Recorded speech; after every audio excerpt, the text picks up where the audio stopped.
మన రక్షకుడైన మన ప్రభు అయిన యేసుక్రీస్తు నామంలో మీ అందరికీ కూడా హృదయకాల శుభములు తెలియజేస్తా ఉన్నాను. దేవుడి మహాకృపను బట్టి మరొక దినము చూసే ధన్యత దేవుడి తన కృప చేత మనకు అనుగ్రహించి మనల్ని సజీవులెక్కలు పెట్టిన దేవాది దేవుడైన మన ప్రభు అయిన యేసుక్రీస్తుకు కృతజ్ఞతాస్తుతులు చెల్లిస్తా ఉన్నాను. ప్రియ దేవుడి సంగమా, దేవుడి ప్రజల ప్రతి హృదయకాలం చూడగలుగుతున్నాము అంటే కేవలం దేవుడి ఉచితమైన కృప చేతనే మనం ప్రతి హృదయకాలం చూడగలుగుతున్నాము. దేవుడు మనల్ని సజీవులెక్కలు పెడుతూ కాపాడుతూ మన కుటుంబంలో దీవిస్తూ మనల్ని దీవిస్తూ ఆశీర్వదిస్తున్న దేవాతి దేవునికి కృతజ్ఞతాస్తుతులు చెల్లించడం ఎంతో మంచిది. దేవుని కృప లేకుంటే మనం ఈ లోకంలో ఉండలేము అనే సత్యాన్ని జ్ఞాపకం చేసుకోవాలి. దేవుని యొక్క కృప లేకుంటే మనం ముందుకు నడవలేము అనే సత్యాన్ని కూడా జ్ఞాపకం చేసుకోవాలి. దేవుని కృప లేకుంటే మనం ఒక అడుగైనా ముందుకు వేయలేము. ఎందుకంటే దేవుని ఉచితమైన కృప చేత దేవుడు ప్రతి హృదయకాలం మనల్ని జ్ఞాపకం చేసుకుంటూ మనకు మంచి ఆరోగ్యాలు ఇస్తూ మనల్ని కాపాడుతూ మనల్ని దీవిస్తూ ఆశీర్వదిస్తున్న దేవాది దేవుని కృప వలనే మనం ఉన్నాము అనే సత్యాన్ని జ్ఞాపకం చేసుకోవాలి. అపోస్తుడైన పౌలు అంటాడు, నేనేమై ఉన్నానో దేవుని కృప వలనే ఉన్నాము. నిజమే ప్రియ దేవుని సంగమా, దేవుని ప్రజలరా, మనం ఏమై ఉన్నామో దేవుని కృప వలనే ఉన్నాము. ఆయన కృప లేనట్టయితే మనం ఈ భూమి మీద నిలవలేము, ఈ భూమి మీద సజీవ లెక్కలు ఉండలేము అనే సత్యాన్ని జ్ఞాపకం చేసుకోవాలి. దేవుని ఉచితమైన కృప చేత దేవుడు మనల్ని దీవిస్తూ ఆశీర్వదిస్తూ మంచి ఆరోగ్యము దేవుడు అనుగ్రహిస్తున్న దేవాది దేవునికి కృతజ్ఞతాస్తుతులు చెల్లించట ఎంతో మంచిది అనే సత్యాన్ని జ్ఞాపకం చేసుకోవాలి. హృదయ కలం దేవుని యొక్క వాక్యము ధ్యానించుకుందాము. విలాప వాక్యంలో 3వ అధ్యాయము 22వ వచనం నుంచి 27వ వచనం వరకు వాక్య భాగాన్ని ధ్యానించుకుందాము.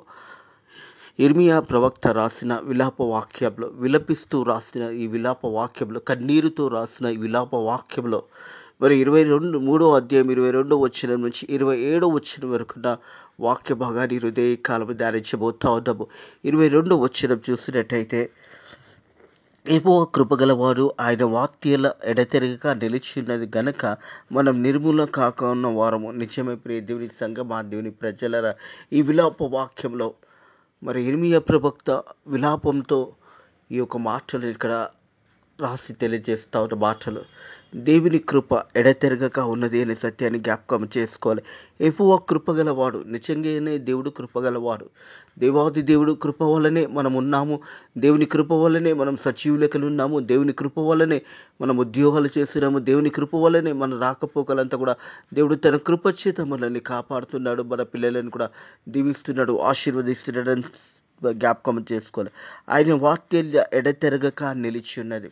దేవుని యొక్క వాక్యాల ఎడతెరగక నిత్యము దేవాది దేవుడు మనల్ని ప్రేమిస్తూ, దేవుడు మనల్ని దీవిస్తూ ఆశీర్వదిస్తూ, ఆయన కృప గొప్పది కాబట్టి మనము సజీవ లెక్కలో ఉన్నాము.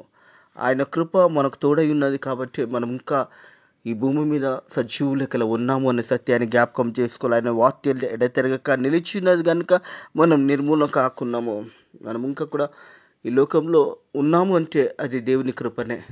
మనం నిర్మూలం కాకున్నామంటే దేవుని యొక్క కృప వల్లనే మనం ఇంకా నిర్మూలం కాలేదు అనే సత్యాన్ని జ్ఞాపకం చేసుకోవాలి. మనం నిర్మూలం కాకున్న వారమై అనుదినము నూతనంగా ఆయన వాక్యాలను పుట్టించి ఉన్నది. అనుదినము ప్రతిదినము దేవాతి దేవుడు నూతనంగా మనకు అనుగ్రహిస్తూ ఉన్నాడు. రాత్రికాల సమయంలో పండుకొని తిరిగి ఉదయకాలం చూడగలుగుతున్నామంటే దేవుని కృప వలనే మనం తిరిగి ఉదయకాలం చూడగలుగుతున్నాము అనే సత్యాన్ని జ్ఞాపకం చేసుకుని అనుదినం ఆయన నూతనంగా ఆయన వాక్యాల పుట్టించున్నది. ప్రియ దేవుని సంగమా, దేవుని ప్రతి హృదయకాలము దేవుడు తన కృపలో మన ఆయుష్కాలంతో పాటు మరొక నూతన దినాన్ని దేవుడు మనకు అనుగ్రహిస్తూ ఉన్నాడు. అనుదినం నూతనంగా ఆయన వాక్యాలతో పుట్టుచున్నది. నీవు ఎంతగానో నమ్మదగిన వాడవు, నువ్వెంతైనా నమ్మదగిన వాడవు. నిజంగా దేవుని కృప, దేవుని యొక్క ఆశీర్వాదము లేనట్టయితే ఈ భూమి మీద ఏ మనుష్యుడు నిల్వజాలడు. ఎందుకంటే అంత గొప్ప కృపగల దేవాది దేవుడు ప్రతిరోజు నూతనంగా దేవాది దేవుడు మనకు అనుగ్రహిస్తున్నాడనే సత్యాన్ని జ్ఞాపకం చేసుకోవాలని ప్రభు పేరట తెలియజేస్తా ఉన్నాడు. ప్రియ దేవుని సంగమా, దేవుని ప్రజల ప్రతిరోజు దేవుడు మనల్ని దీవిస్తూ ఆశీర్వదిస్తున్నాడు, మనల్ని కాపాడుతున్నాడు అనే సత్యాన్ని జ్ఞాపకం చేసుకొని ఎల్లప్పుడూ కూడా దేవుని యందు భయభక్తులు కలిగి దేవుని యొక్క కృపలో మనం ఉన్నాము అనే సత్యాన్ని జ్ఞాపకము చేసుకోవాలని ప్రభు పేరట తెలియజేస్తా ఉన్నాడు. ప్రియ దేవుని సంగమా, దేవుని ప్రజలారా, మనం చూసినట్టయితే 68వ దావీదు కీర్తన 19వ వచనం, ప్రభువును స్తుతినందును గాక. అనుదినం ఆయన మా భారమును భరించుచున్నాడు. దేవుడు మాకు రక్షణకర్త అయిన అనుదినము మన భారములను భరించుచున్నాడు. అనుదినము దేవుడు మన యొక్క శ్రమలలో, కష్టాలలో, బాధలో, దుఃఖంలో మనకు తోడయుండి నిలిచి ఆ కష్టములు, శ్రమల నుంచి మనల్ని విడిపిస్తున్నాడు. ప్రభు స్తుతినందును గాక. అనుదినమైన మా భారమును భరించుచున్నాడు. దేవుడు మాకు రక్షణకర్త అయిన దేవుడు మా పక్షాన పరిరక్షణ కలగజేయచ్చు దేవుడై ఉన్నాడు. మరణం తప్పించుట ప్రభువు వశమై ఉన్నది. దేవుని సగ్గభా దేవుని ప్రజలరా, మరణము తప్పించుట దేవుని వశమై ఉన్నది. మనం సజీవ లెక్కలో ఉంటున్నామంటే మనం మంచి ఆరోగ్యము కాదు, లేదా యవన కాలంలో ఉన్నాం కాబట్టి మంచి ఆరోగ్యమని కాదు, లేదా మధ్య వయసులో ఉన్న మంచి ఆరోగ్యం అని కాదు, మంచి ఫిట్నెస్ అని కాదు, కానీ దేవుని ఉచితమైన కృప చేతనే దేవుడు మనల్ని కాపాడుతూ, దేవుడు మా పక్షాన పరిరక్షణ కలగజేసిన దేవుడై ఉన్నాడు. మరణం తప్పించుట యెహోవా వశమైనది. మరణము తప్పించుట దేవుడి వశమైనది. మన రాకపోకలంతా కూడా దేవుడు మనల్ని కాపాడుతున్నాడు అనే సత్యాన్ని జ్ఞాపకం చేసుకోవాలి. 121 దావీదు కీర్తనలో చూసినట్టయితే మనల్ని కాపాడే దేవుడు నిత్యము మనకు తోడుండి మనల్ని కాపాడుతున్నాడు. మనల్ని కాపాడే దేవుడు కునుకడు అనే సత్యాన్ని కూడా జ్ఞాపకం చేసుకోవాలని ప్రభు పేరిట తెలియజేస్తూ ఉన్నాడు. 121 దావీదు కీర్తన చూసినట్టయితే మనల్ని కాపాడే దేవుడు ఎలా ఉన్నాడంటే, ఇశ్రాయేలును కాపాడువాడు కునుకడు, నిద్రపోడు, యెహోవా నిన్ను కాపాడును, ఆయన కుడి పక్కన యెహోవా నీడగా నీకుండును. పగలు ఎండ దెబ్బనైనా నీకు తగలదు, రాత్రి వేళ వెన్నెల దెబ్బనైనా నీకు తగలదు. నీకు ఏ అపాయం రాకుండా యెహోవా నిన్ను కాపాడును. ఆయన నీ ప్రాణమును కాపాడును. ఇది మొదలుకొని నిరంతరము నీ రాకపోకలంతా యెహోవా నిన్ను కాపాడును. నిరంతరము మన రాకపోకలంతా కూడా దేవుడు కాపాడుతూ ఉన్నాడు. ఇశ్రాయేలును కాపాడువాడు కునుకడు, నిద్రపోడు.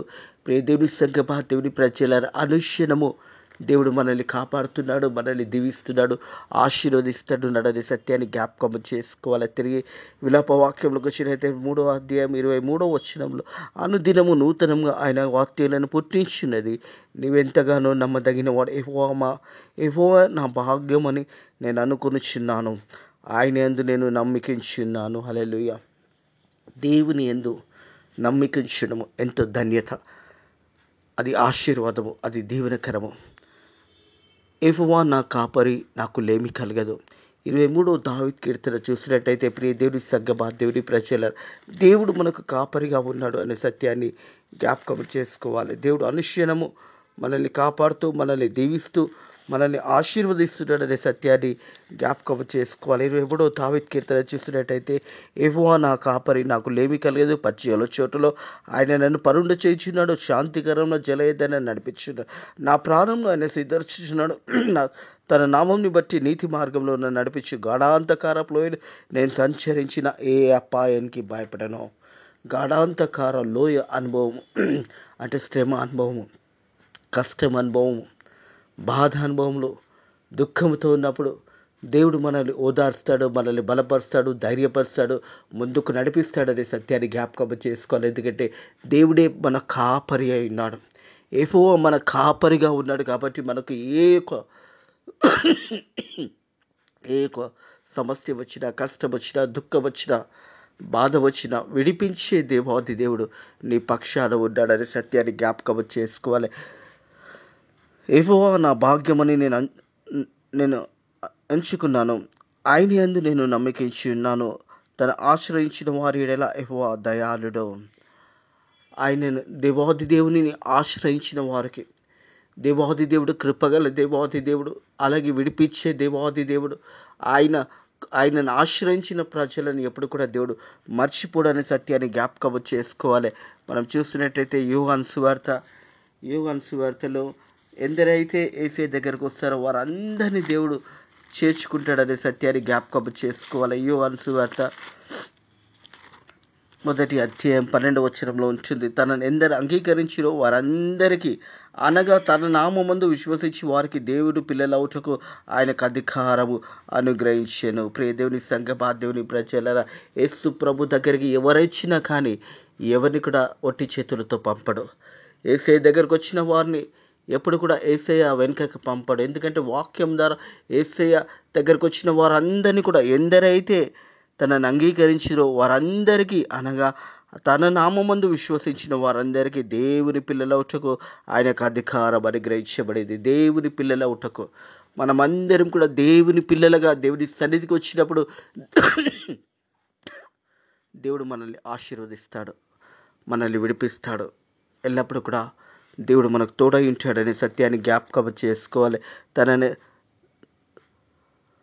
తనను వెతికిన వారి ఎడల ఆయన దయ చూపుస్తాడు. ప్రియ దేవుని సంఘమా, దేవుని ప్రజ, తనను ఆశ్రయించిన వారి ఎడలో యెహోవా దయాళుడు, తనను వెతికిన వారి ఎడల ఆయన దయాళుడు. యెహోవా దొరుకు కాలమందు వెతకడం అనేది నేర్చుకోవాలి. మనం చూసినట్టయితే యెషయా గ్రంథము 55వ అధ్యాయము 6వ వచనం, యెహోవా మీకు దొరుకు కాలమందు ఆయనను వెతకండి, ఆయన సమీపంగా ఉండగా ఆయనను వేడుకొనండి. హల్లెలూయా. ఇరుదే కాలము దేవుడు మనకు సమీపంగా ఉన్నాడు.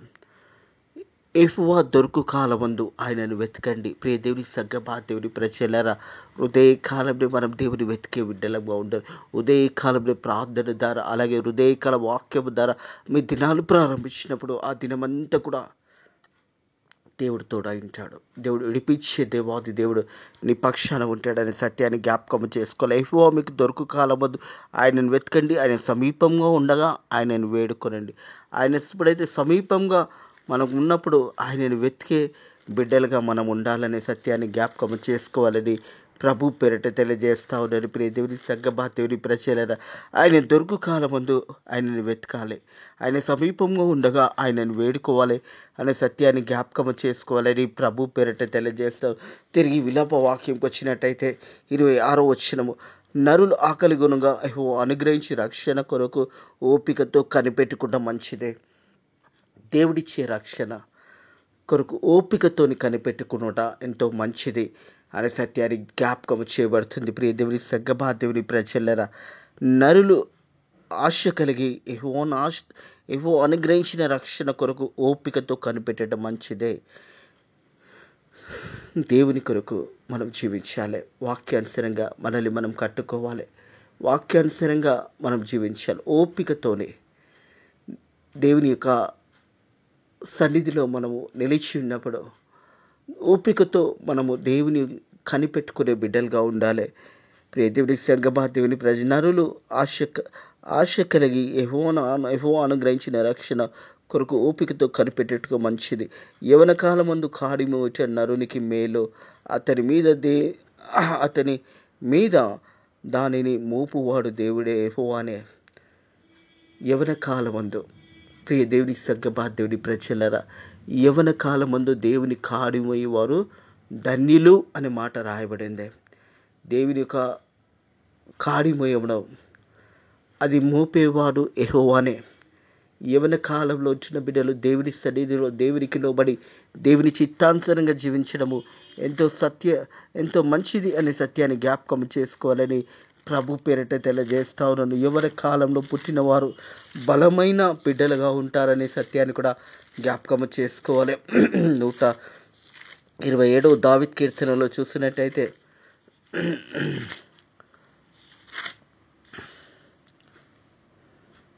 యవన కాలంలో పుట్టిన కుమారులు బలవంతుని చేతిలో బాణం వంటి వారు తన అమ్ముల పొద నుంచి నింపుకున్న వారు ధన్యులు.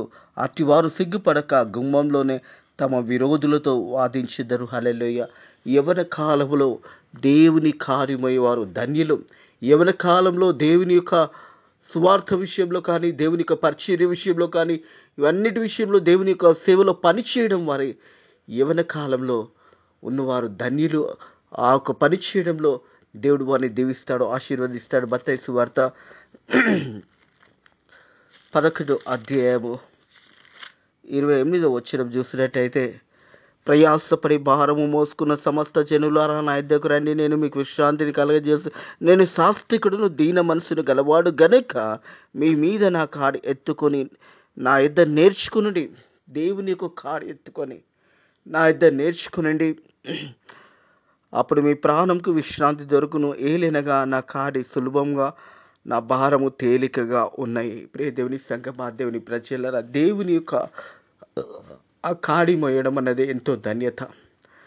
యవన కాలంలో పుట్టిన బిడ్డలు, యవన కాలంలో ఉంచిన వారు దేవుని పరిచర్యలో, దేవుని సేవలో పనిచేయడం అనేది చాలా గొప్ప ధన్యత అనే మాట జ్ఞాపకం చేసుకోవాలి. ప్రతి యవనస్తుని, యవన బిడ్డలను దేవుడు ప్రేమిస్తా ఉన్నాడు. యవన కాలంలో దేవుని యొక్క కాడి మోయుట నరునికి ఎంతో మేలు. అలాగే అది మోపువాడు యెహోవానే. ప్రియ దేవుని సంఘ దాని మీద యెహోవా అతని మీద అది దానిని మోపువాడు యెహోవానే.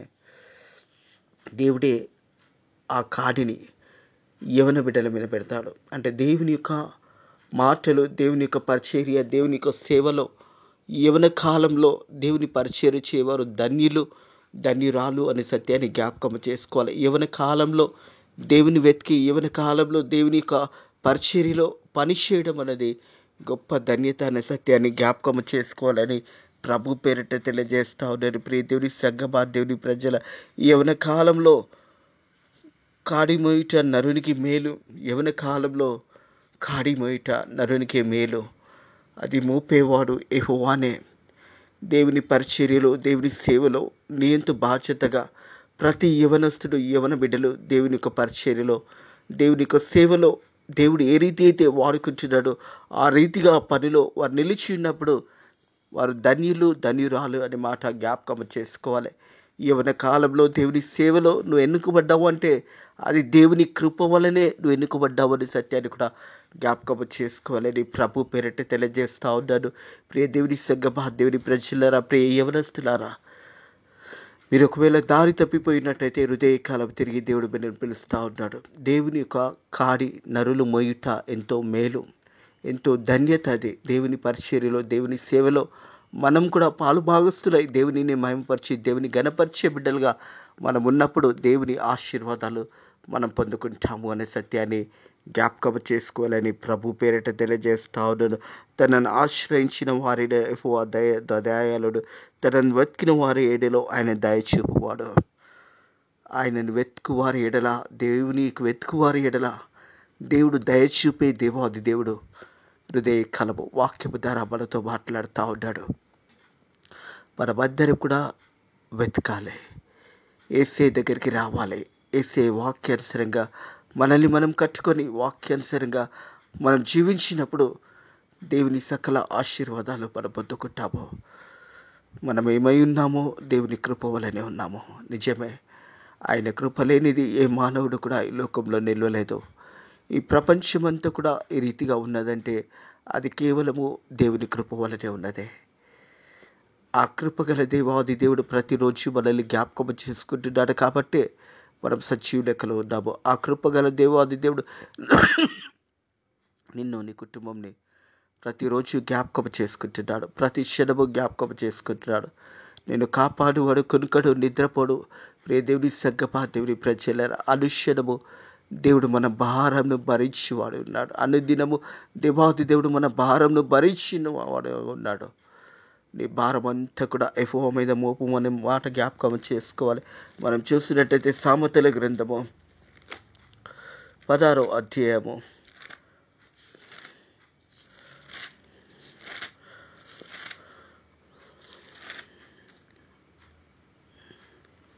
3వ వచనము, నీ పన్నుల భారము యెహోవా మీద ఉంచుము, అప్పుడు నీ ఉపదేశములను సఫలమవును. నీ పన్నుల భారం అంతా కూడా దేవుని మీద మోపాలి.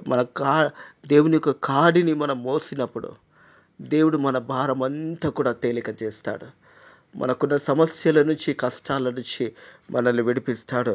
ఎందుకంటే నీ పన్నుల భారం అంతా కూడా యెహోవా మీద ఉంచుము, అప్పుడు ఆయన నీ ఉపదేశములను సఫలమవును.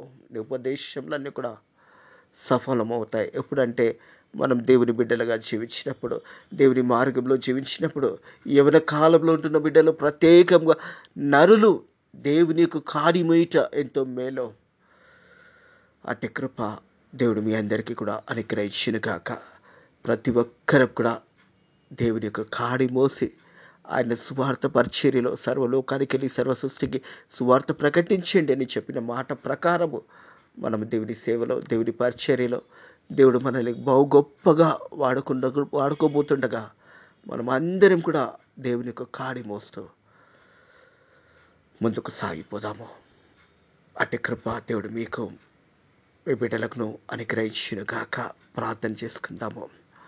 పరిశుద్ధుడా దేవా, నీకు వందనములు, స్తోత్రములు తండ్రి. నిజమే యేసయ్య, నీ కృప లేనిది మేము ఒక క్షణమైనా నిలిచలేము నైనా ప్రభా. మేమేమైనామో నీ కృప వలె ఉన్నాము తండ్రి ప్రభా. నీ దగ్గరకు వచ్చిన బిడ్డలను నైనా నువ్వు ఒట్టి చేతులతో పంపేవాడు కాదు నైనా ప్రభా. నీ దగ్గరకు వచ్చిన ప్రతి బిడ్డను కూడా దీవించి ఆశీర్వదించే దేవాది దేవా, నీకు వందనములు, స్తోత్రములు చెల్లిస్తున్న తండ్రి ప్రభా. నీ దగ్గరకు వచ్చిన ప్రతి బిడ్డ తనను వెతికిన వారు దయచూపుడు నరుల ఆకలి నరుల ఆశ కలిగి యెహోవాను అనుగ్రహించిన రక్షణ కొరకు ఓపికతో కనిపెట్టుట మంచిది అని నీ వాక్యం ద్వారా మాతో మాట్లాడి వాళ్ళని బలపరిచినందుకు నీకు వందనములు, స్తోత్రములు తండ్రి. వాక్యమైన బిడ్డలు కూడా వాక్యానుసారంగా నీ వాక్యాన్ని అంగీకరించి నీ కాడి మోయే బిడ్డలుగా మేము అందరం ఉండడానికి నీ కృప ద్వారా సాయం చేయమని నజరేయుడైన యేసుక్రీస్తు నామములో ఈ ప్రార్థనని వేడుకుంటున్నాము తండ్రి. ఆమేన్.